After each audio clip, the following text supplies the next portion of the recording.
ये तो भारतीय संविधान कहता है।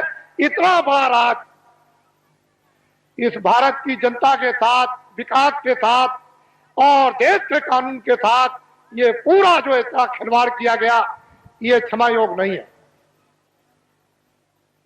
मैं कुछ नहीं कहना चाहता। आपकी तकलीफ जो इस मंच पर पटकते हो, दर्दों को, उसकी वजह से मुझको ये सब आपके सामने आना पड़ा। और मैंने तो अभी कुछ नहीं कहा, इसमें क्या मसाला भरा हुआ आपको तो कुछ मालूम नहीं है। ये तो मैं आपको बताना चाहता हूं। वो संसद सदस्य जिनको आपने चुन करके विधानसभाओं में और लोकसभा में भेजा, उन्होंने इस पर आलोचना क्यों नहीं की? वो तो ज्ञानी थे, वो तो तुम्हारे भेजे हुए थे, तुम्हारे नुमाइंदे थे कि तुम्हारी तरफ से, तुम्हारे देश की तरफ से, तुम्हारे कानून की तरफ से, तुम्हारे उत्पादन की तरफ से, तुम्हारी खुशहाली की तरफ से बोलेंगे। तो वो संसद सदस्यों ने क्यों नहीं कहा, क्यों नहीं शोर मचाया? उनको दिल्ली में शोर मचाने की जरूरत नहीं, लखनऊ में शोर मचाने की जरूरत नहीं। वो लौट करके आते और जनता में शोर मचाते। सच्चा न्यायालय ये था, कहीं जाने की जरूरत नहीं, ना वो कहीं उधर जाना, आपको किसी गवर्नर के यहां जाना, ना आपको किसी कमिश्नर के यहां जाना, ना एसपी के यहां जाना, ना डीएम के यहां जाना, ना किसी दफ्तर में और न्यायालय में जाना। ये सच्चा न्यायालय तुम्हारा था, ये वोट का न्यायालय था। जब तुमको ये अधिकार मिला तो तुम यहां चिल्लाते आकर के कि वो करेंसी जो है बगैर राष्ट्रपति के दस्तखत के, बिना उपराष्ट्रपति के दस्तखत के वो करेंसी विदेशों में छापी जा रही। अब तुम्हारे पास क्या रह गया? ये भी नहीं है, लगोटी भी उतर जाएगी, ये भी चली जाएगी हाथ से। और वो कत्लेआम होगा जो बाबा जी पहले से सुनाते चले आए। सरेआम बाजार में कोई भी तुमको देखने वाला नहीं होगा। तुम्हारी बहु बेटियों को जब लोग खींच करके ले आएंगे और सड़कों पर डाल लेंगे, तब तुम कहोगे चलो बाबा जी के पास दौड़े। ये काम आएंगे आपसे, ये खड़े हुए ये काम आएंगे, यही आपके काम आएंगे। इसको देश वीरों का देश है, क्षत्रियों का देश है, विद्वानों का देश है, ब्राह्मणों का देश है, सत्कर्मियों का देश है, त्यागियों का देश है। आप इसको अनाचारियों का देश बना डाला। इसलिए आप इससे कहो, गांव में आपको जरूरत नहीं है, ना आपको दिल्ली में किसी तरह के सत्याग्रह की, कोई आंदोलन की और फेरियों की जरूरत नहीं है, ना दफ्तरों में आप जाते हो। वहां ये बेचारे हमारे जो इंस्पेक्टर है यहाँ, ये कोई जा रहा दिल्ली, कोई लखनऊ जा रहा, क्यों जा रहा? कि वहां रैली निकलेगी, सत्याग्रह होगा। आज इसका सत्याग्रह, कल उसका सत्याग्रह। आप उस मजिस्ट्रेट का, उस डीएम का, उस बेचारे जो रक्षा करते हैं उनका समय तो वहां चला गया, तब तक यहाँ डकैती हो गई, तब तक यहाँ कत्ल हो गया। तुम चिल्लाए दरोगा जी, तुम चिल्लाए एसपी साहब, ये तुमने क्या कर दिया? और वो बेचारे चले गए वहां उनको बचाने के लिए। अरे ये क्यों करते? कहीं जाने की जरूरत अब नहीं। बस अब एक काम करो, लाओ इधर पकड़ाओ, एक ये काम करो, ये भूमि जोता खेतिहर काश्तकार संगठन की जो आधारशिला 10 सितंबर 1987 में रखी गई, ग्राम देवलखा, तहसील केसरगंज, जिला बहराइच। लोगों को मालूम नहीं था, वो तो मजाक समझते थे कि बाबा जी मजाक कर रहे। आधारशिला कितने आदमियों के बीच में, ये तो आपको कोई इतने आदमी इकट्ठे नहीं कर सकता। उनको तो ये पता नहीं था कि बाबा जी इतनी जल्दी काम करेंगे। तब तक फौरन घोषणा हो गई, 5, 6, 7 को फौरन चलो हरदोई और काम का आप भूमि जोता खेतिहर का कंडे, हमको शक्ति दो, हमको ज्ञान दो, हमको बल दो। देखो आप फिर देखिए, आप इस झंडे को ले लो। इस झंडे को लेने के बाद किसी की रैली में नहीं, बाबा जी की अपील है, किसी के सत्याग्रह में नहीं, कोई धरना नहीं देना, किसी मजिस्ट्रेट को या किसी एसपी को, किसी कमिश्नर को और किसी डीएम को या किसी अधिकारी कर्मचारी को वहां जाकर के उसका घेराव नहीं करना। इस झंडे को ले लो। अगर आप लोगों ने अपना झंडा जो ले लिया, जो आपका झंडा मैं पकड़े हुए हूं, मेरा झंडा तो ये बाद में बनेगा, अभी तो आपका झंडा है। अगर मैं इस झंडे को ले लेता तो आप कहते बाबा जी मेरा झंडा तो है नहीं, तो आपका झंडा। ये आपका झंडा, मेरा नहीं। मैं तो इस झंडे को लिया, ये देखो वो, मैं तो वो काम कर रहा था, और वो झंडा टाट वालों का, दूरदर्शी का, वो अलग है, और क्या वो आपका उधर फैल रहा। इस झंडे को ले लो और ये ऐलान कर दो गांव गांव में कि भूम जोता कृत्यार काश्तकार ये अपना अपना झंडा लेकर और फौरन सभाएं करें, और जल्दी से जल्दी, और देर करने की जरूरत नहीं है। वो अपनी अपनी तकलीफें गांव में सब बताएं इन टाट वालों को।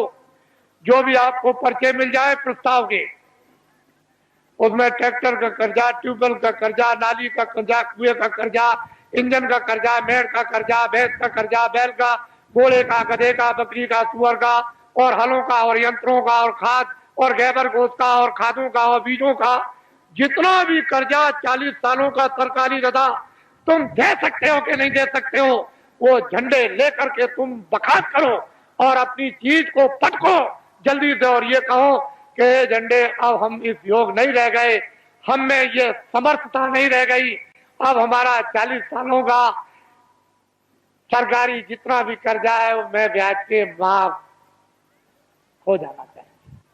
बस आप अपनी आवाज को बाहर निकालो, वो सुन रहा है, वो सब कुछ करेगा।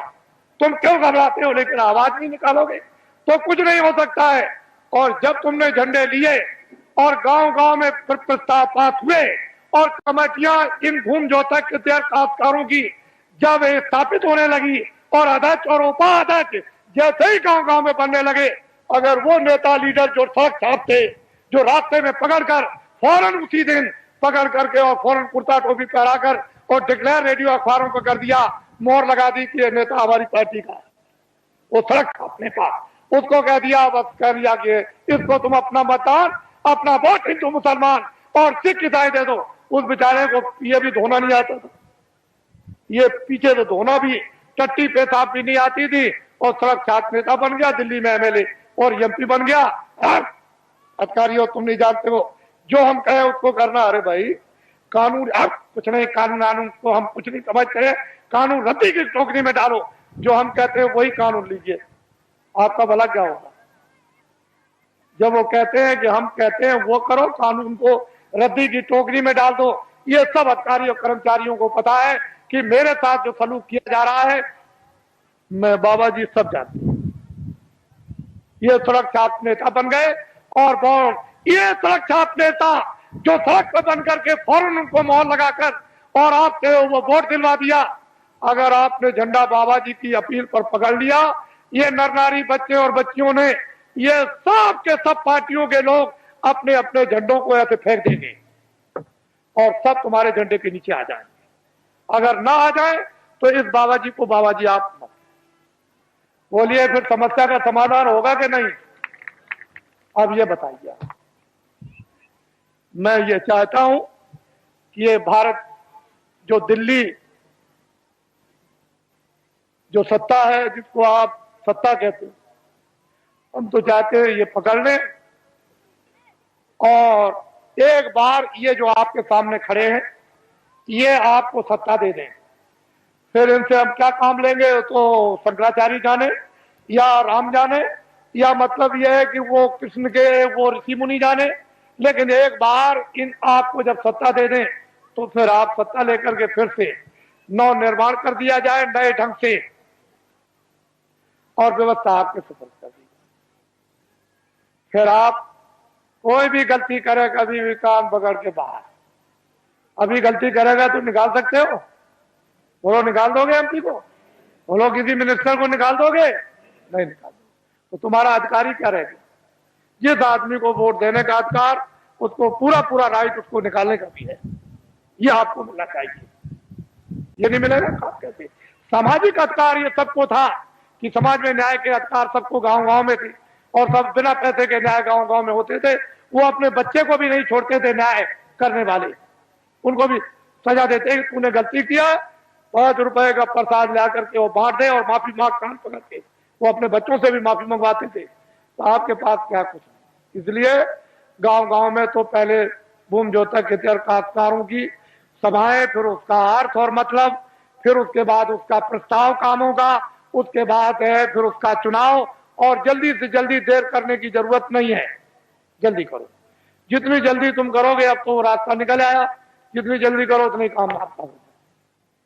कुछ आप करो, कुछ मैं मेहनत करूं, और कुछ इसलिए मेहनत करा दूं और भगवान की कृपा हो जाए, जल्दी।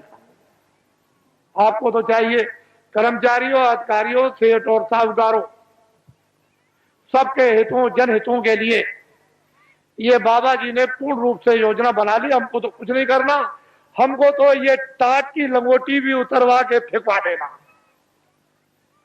और दिल्ली की जिस पार्लियामेंट में 35 अरब रुपया साल में खर्चा होता है, उस पार्लियामेंट को उठा करके और जंगल में फूस की पार्लियामेंट बनवा करके और साल में 10 ही करोड़ खर्चा हो, और इन लंगोटी के या गैर लंगोटी के द्वारा देश का एक बार संचालन करा दिया जाए और दुनिया को यह दिखा दिया जाए, ये हिंदुस्तान की बात नहीं, दुनिया को यह दिखा दिया जाए कि 40 वर्षों का हिंदुस्तान का सरकारी कर्जा लदा हुआ भूमजोतक खितिया काश्तकारों पर वो माफ, और कर्मचारी अधिकारियों को जितना वेतन, यानी छोटे से छोटा और बड़े से बड़ा 10,000 वो, और सेठ और साहूकारों की जो काली ब्लैक मनी है वो सब की सब बिना अपराध और बिना किसी टैक्स के ये सब की सब व्हाइट करवा दी जाएगी, और इस पर कोई किसी तरह का आपको लाइसेंस नहीं लेना, सब लाइसेंस यानी फ्री कर दिए जाएंगे, और सबको छोटे बड़े कारखाना लगाने का इनको अधिकार दे दिया जाएगा कि तुम छोटा से छोटा, बड़े से बड़ा कारखाना लगा।